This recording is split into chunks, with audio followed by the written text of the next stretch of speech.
I used to joke about this. I would always say, we're a web agency selling shoes, meaning the team inside the company was structured more similarly to a web agency than a shoe company.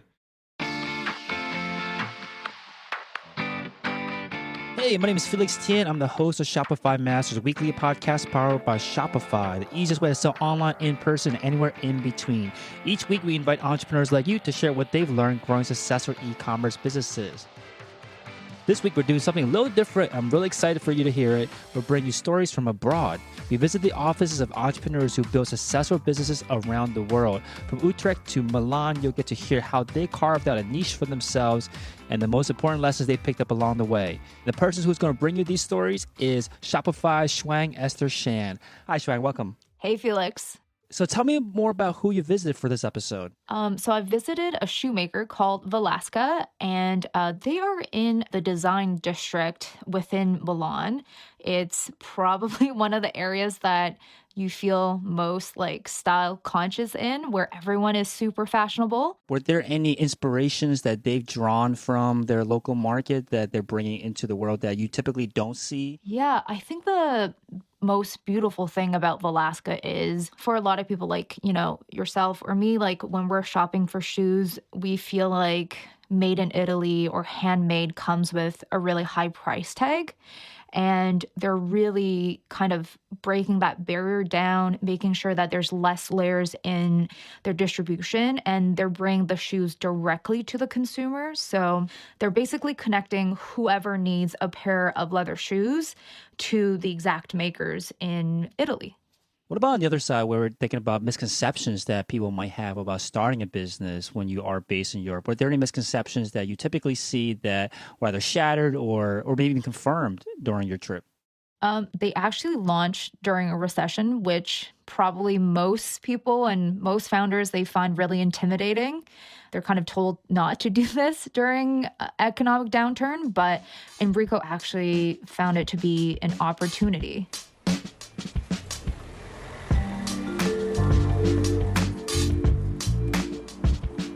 So Velasca's office is in Milan's Tortona neighborhood. It actually used to be the factory district before the economic crisis of the 60s, which decimated most of the area's industries. And then in the 80s, those who were taking risks and being creative started to open businesses in the dormant factories. And they are the ones who turned it into the fashion and design hub that it is today. Velasca's office is in an old sugar factory surrounded by fashion giants like Fendi and Armani. So you could say that they're in a bit of a sweet spot. Here's Velasca's co-founder, Enrico Casati. There's definitely an advantage of having these districts of, similar companies in the same sector, like geographically and physically close to each other. You network with people that understand what you're doing. If they want to help you out, they can do intros for you and things like that. And also there's an element of understanding market trends a little bit before they get to the early adopter stage, because here you can really find the pioneers of fashion. I remember like a few years back, the Balenciaga shoes that everyone wants right now. Yes. Way back, I think we were just starting. I started seeing them here, just in this neighborhood. So you'd be like, what is that person wearing? Shoes of the future. Shoes of the future. And now, 1/3 of the women are wearing them, all around the city. So you definitely get a glimpse of what's coming next. You might think that the idea for Velasca's shoes was inspired by the trendsetters of Tortona, but it's actually more practical than that. Enrico and co-founder Jacopo Sebastio grew the idea out of a personal need. It was in Asia. Jacopo came to visit me. He's the best friend of my brother. I was living there at the time in Singapore. I was working for a bank. And I kind of had this personal need of, buying a pair of shoes for my job. So very, very simple pair of loafers without wanting to spend a fortune. He wanted a pair of high-quality Italian handmade shoes, but without the price tag. The famous Italian brands made their products in Italy, but if they wanted to reach faraway customers, they had to rely on a pretty complex distribution model. So you'd have, your showroom, then you have distributors and agents, and then resellers and the final consumer would be so far away, like 2 or 3 steps away from the company actually designing, and 4 steps away from the company actually making the product. And that meant you had to pay for a distribution network, not just the shoes. So Jacopo and Enrico saw an opportunity. Why don't we try to build a brand and build it online, connecting these craftsmen that we know are really good at making the products in Italy, connecting them with people that love, Italian design and Italian quality around the world.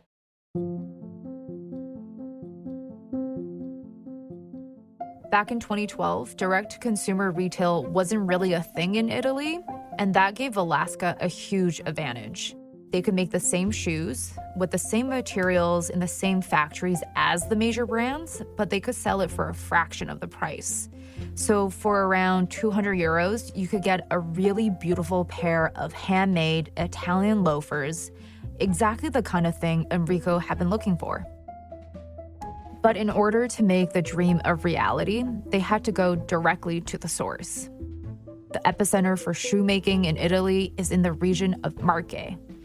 It's an area of oak trees and olive groves, with family shoemaking businesses that go back generations. As newcomers, Enrico and Jacopo didn't have the long-standing relationships, capital, and reputation that the bigger brands did. So how do they get the makers on board? It was all about timing and trust.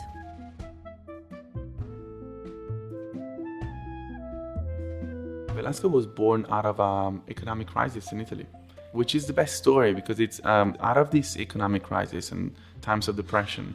There really are like more opportunities than there would be, in times of economic boom, because essentially, especially with production companies, you don't want to go below a certain level of production because you have, investments that you made in the past that you're, amortizing throughout the years.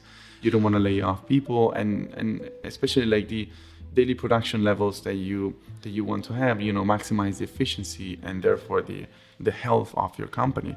So when things go, south, and these craftsmen that we work with back in 2013, they had like minus 30% revenues in 1 year. Traditional bigger fashion brands relied on their reputation, and that means makers needed to wait a little bit longer before they were able to be paid. But Velasca decided to do things a little differently. The most important thing that we did, and I'm really proud of it, is that even though we were small, we always did what we said we would do.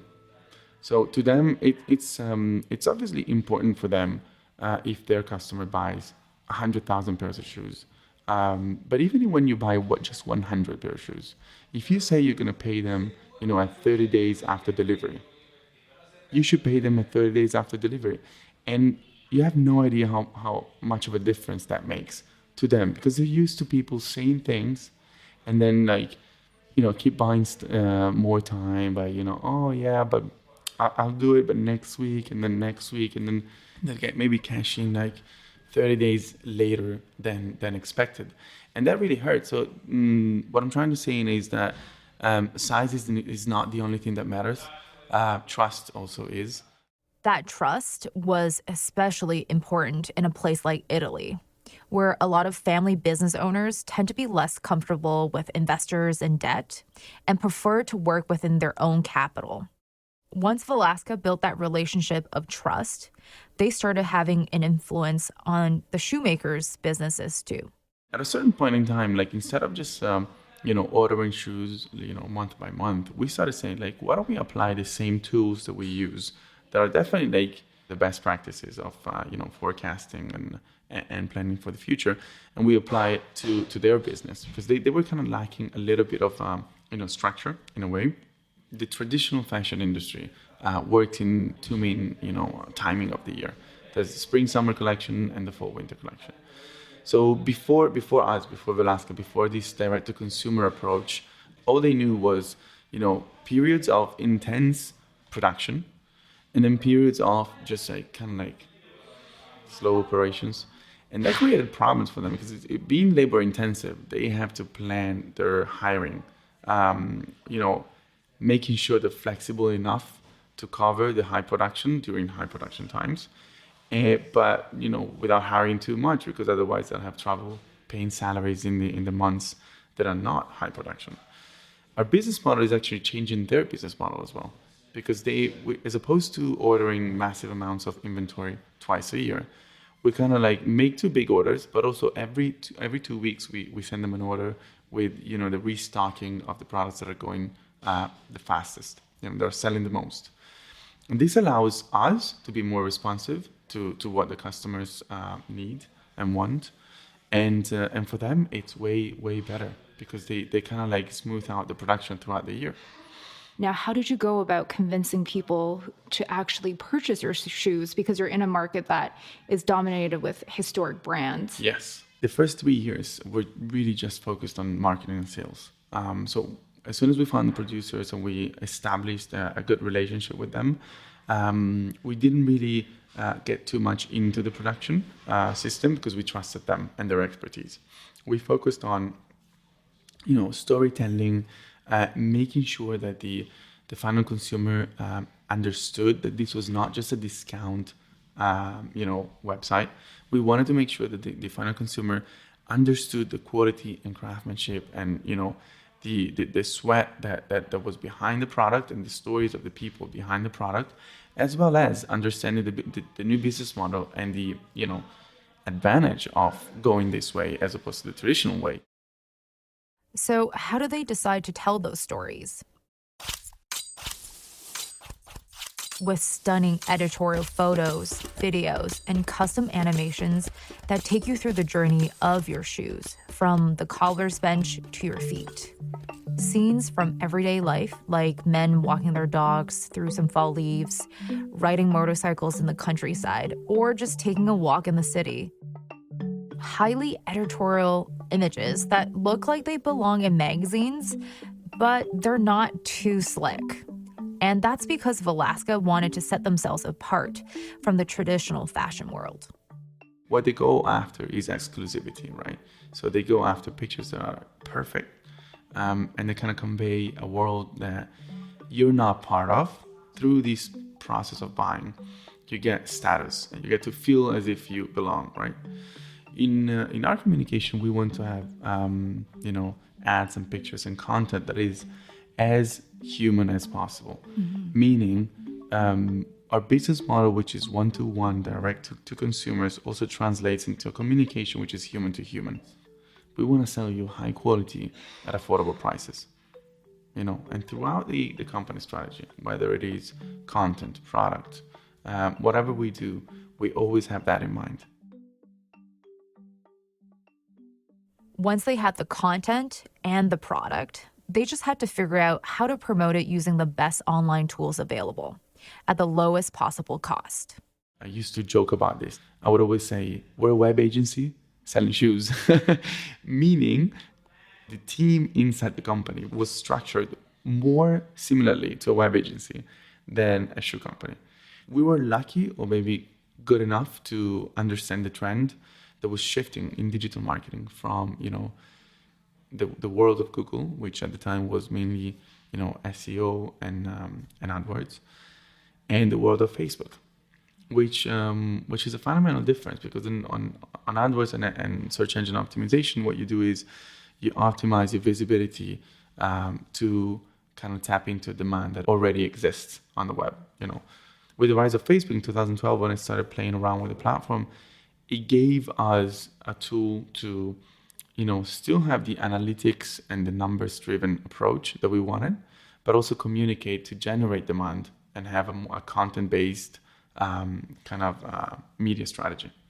So you'd have an ability to show your pictures to an X number of people, wherever you want it in the world, in the Western world at least, for a fraction of the price that you'd have to pay, TV ads or print, traditional print and all that. And also the ability to test with small budgets. We also started direct email marketing. It was a bit more popular 5-6 years ago than it is today. We did SEO, we did AdWords as well, but we really found our channel in Facebook and then later on in Instagram, because it's picture based. It's emotions coming through a digital channel. And that was the key to our success. I mean, I always say Velasca wouldn't be here without Facebook. Nice. I would love to say Facebook also the vice versa, but I don't think that's true. Maybe for a small portion of it. For a small portion. Yeah, for sure. And I feel like...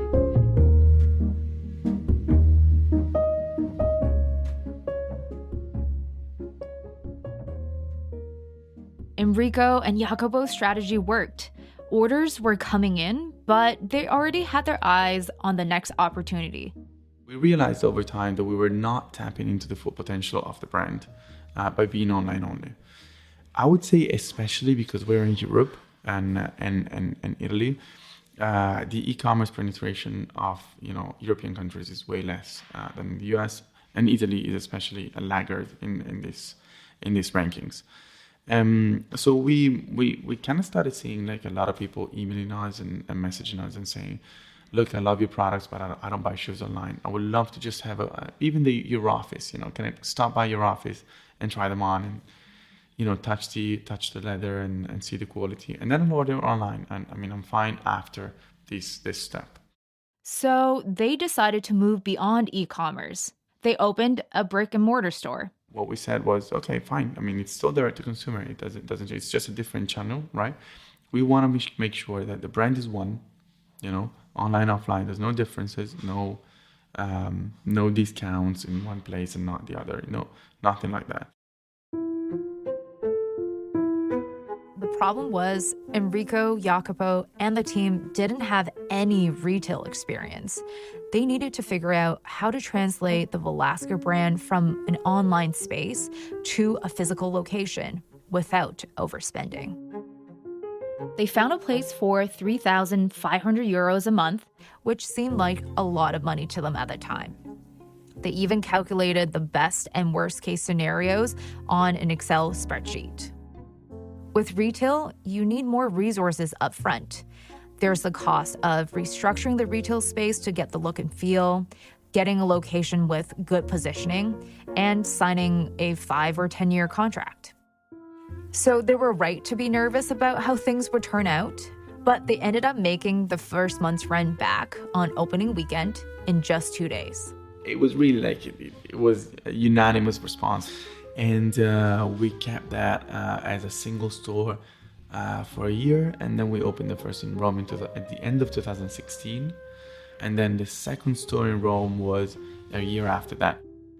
In the 3 years following that first store opening, they opened only 2 more. But in the 18 months that followed, they opened 7. It goes faster when you tweak the model, understand what's working, and then it's just a matter of execution.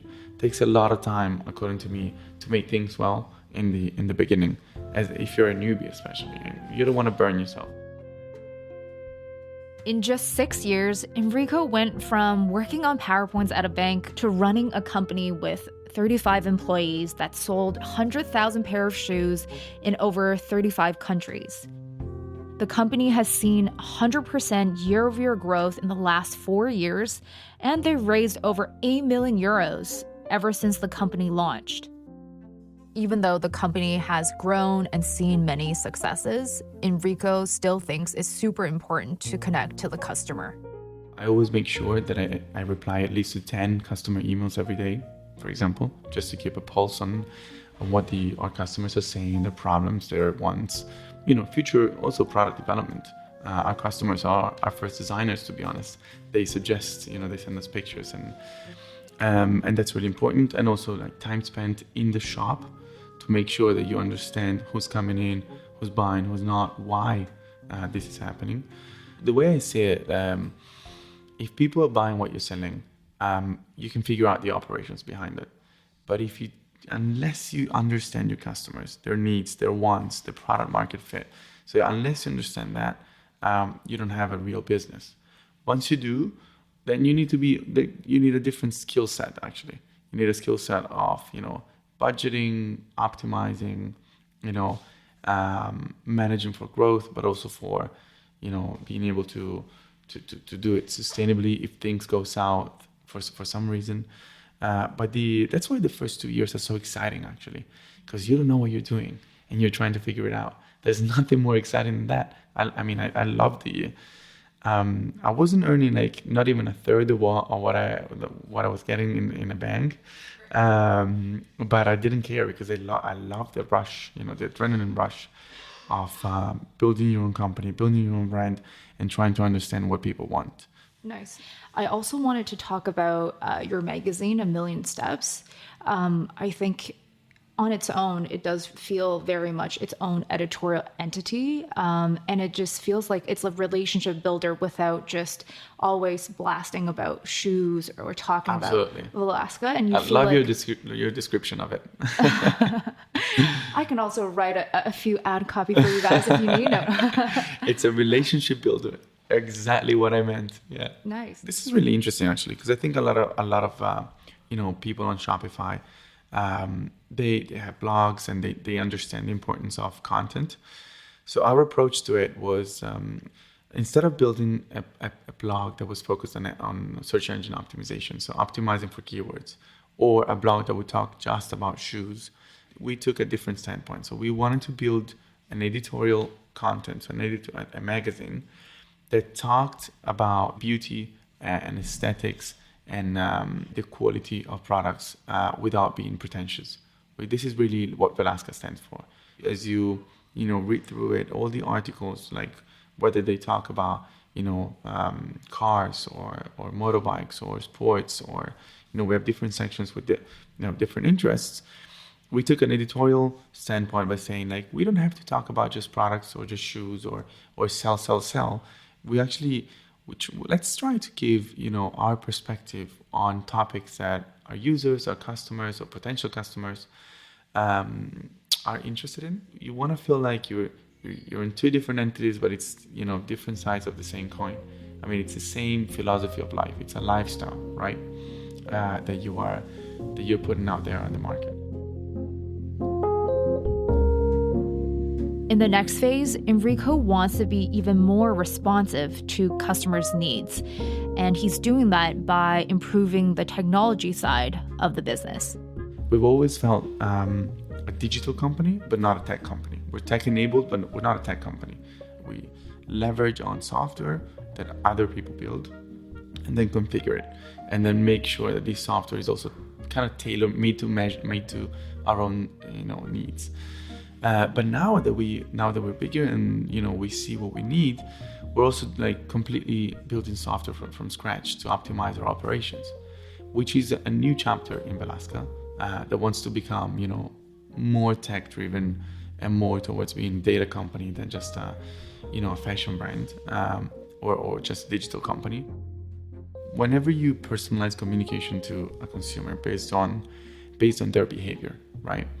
You're able to say things to them that are more relevant, And when that customer actually replies, with, oh my God, I mean, I've never interacted with a company that is so close to the customers and communicate in such a personal way. I'm like, really? That's amazing. While they focus on perfecting the online experience, Velasca is also crossing the pond for the first time. This year, they're opening a store in New York City. We signed the lease, actually. That's very exciting. It's going to be in Nolita, north of Little Italy, in Elizabeth Street. Very fitting. So, yeah, very cool street. I love the positioning. It's a very, very exciting time. Very, very exciting. Yeah. Well, thank you so much for chatting with me. Thank you for having me. One selfish question about if you guys will ever tackle the female world of footwear. I'm sure people have probably inquired before. We get that question a lot, and I'll be thrilled to do it. I just think, like, Jacopo and myself, we often talk about this, and the only thing that we want to do is whenever we decide to do it, we want to do it right? So, if you like. So guys and girls, like men and women, when they approach, buying a pair of shoes or buying any product, it's not necessarily true that they go through the same buying process. And we definitely, we kind of found a way to make it work for guys. We need to make sure that if we get into the women's market, we really tackle a need or a want that the women, are feeling. So I'm not opposed to it. Women are, simultaneously very interesting and very scary from a fashion standpoint. Very men are simple in their choices of shoes. Women a little less so. But yeah, we get that question a lot. So it's definitely something that, we're discussing internally. And for the future, it could be potentially like a strategy for growth. And you'll be the first one to get a pair of shoes. Amazing. Amazing. Thank you so much. Thanks for tuning in to another episode of Shopify Masters, the e-commerce podcast for ambitious entrepreneurs powered by Shopify. I'm Shuang Esther Shan, and I would love to hear what you thought about this episode. So leave us a review wherever you're listening, and we'll read them all. Felix is back next week with another great conversation with a Shopify merchant, so look out for that. Until next time.